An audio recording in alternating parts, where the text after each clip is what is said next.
Stop everything you're doing right now. What happens in the next 24 hours could change everything. Iran isn't just preparing for war. They've set a deadline. For the first time since 1979, a major military base linked to the Islamic Revolutionary Guard Corps may have just fallen. If this is confirmed, it's not just a symbolic blow. It marks a dramatic shift in Iran's internal struggle, signaling that protest is now giving way to armed resistance. And if this escalates, it won't be contained. It will spread fast. Stay with me to understand why this could reshape the entire region and why you need to know what happens next. Now, here's where it gets really concerning. The Kurdish militant group PKK has claimed responsibility for the destruction of an IRGC headquarters in Kermanshah. That's not just an isolated attack. It's a clear signal that this is no longer about scattered protests. This is organized resistance. Tens of thousands of Iranian forces have been deployed in retaliation, and this is no minor skirmish. If this report is true, it's a pivotal moment. Imagine this: the IRGC, the regime's ultimate shield, now under threat from inside Iran. How did it get to this point? What does this really mean for the regime's hold on power? Here's where it takes a darker turn. The claim that an IRGC headquarters has fallen is already shaking the foundations of Iran's military. But it's not just the loss of a building. This is the fall of the regime's very shield. The IRGC wasn't just created to defend borders. It was designed to protect the Islamic system itself. This is the force that the regime has relied on for over 4 decades. So when it's under direct attack, it's not just a loss in military terms, it's a crack in the core of the regime. What happens when the last line of defense is breached? This isn't about routine unrest anymore. This is a shift that could change everything. Notice what's missing, though. The government's response is more than just defensive. It's pushing the country to the brink of war. This isn't just a single attack anymore. It's the start of a wider escalation. Iran's military, once seen as invincible on its home turf, is now facing something it hasn't had to reckon with in decades: internal resistance on a scale it can't easily suppress. Think about it. The regime's military might was once thought to be untouchable. But this attack on an IRGC base, coupled with the mass mobilization of forces, shows a growing challenge to the regime's control.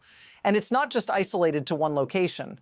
If the IRGC can fall in one province, where's next? This is the point where the story flips. The power dynamics are shifting, and the cost of miscalculating now is greater than ever. But it doesn't stop there. Now, reports are surfacing that foreign actors might be involved, with allegations that protesters inside Iran are being armed with live firearms. If this is true, it would be a game changer. This isn't just local unrest anymore. It's becoming a regional powder keg. And while we can't confirm the details yet, the fact that this narrative is circulating is enough to cause serious alarm. Even if it's not fully verified, the very belief that outside forces are fueling the resistance changes everything. It shifts how the Iranian regime responds and how the world sees the conflict. And remember, it only takes one powerful narrative to trigger a chain reaction. This is where the stakes get dangerous. What happens if these accusations turn out to be true? The answer could have massive, irreversible consequences.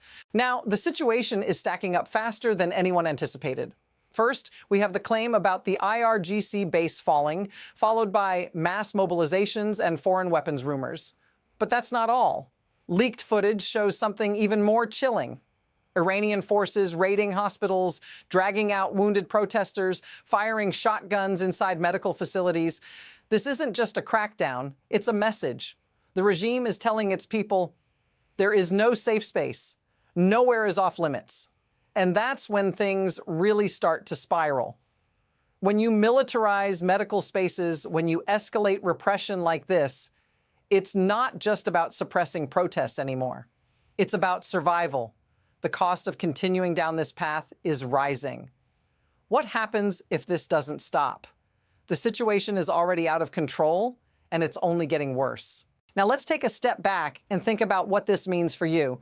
For the average Iranian, this isn't just a political conflict. It's life and death. Imagine trying to get medical care and being dragged out, beaten, or even shot in the process.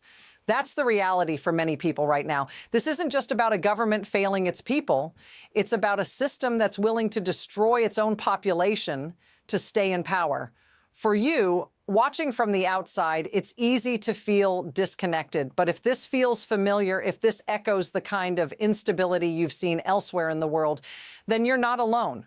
Leave a comment and tell me what you think, because this could spread far beyond Iran's borders. And if it does, the costs could be felt by all of us. This isn't just about anger in the streets. It's about a system that's been built to suppress, not just dissent, but the very idea of a challenge to its power. The Iranian regime has constructed an entire network, internally and externally, designed to maintain control no matter the cost. So how does something like this happen? The answer lies in fear and leverage. The regime relies on fear to keep people in line, but when that fear no longer works, they escalate. The military's response is no longer about control, it's about survival. And here's the unsettling part. This isn't just happening in a vacuum. Iran isn't isolated. The world's powers are watching, waiting, and sometimes acting. The possibility of foreign involvement isn't just an accusation, it's a potential strategy. This is how systems break or harden permanently. And that shift, when it comes, can reshape everything. The next 24 hours could define the course of history. So what comes next? There are two paths forward. First, this could spiral into full-scale civil conflict, with armed resistance growing and the regime tightening its grip through even more brutal measures. If foreign involvement intensifies, it could become a wider regional war. On the other hand, there's a possibility for some form of negotiation, a temporary de-escalation. But that's far from certain.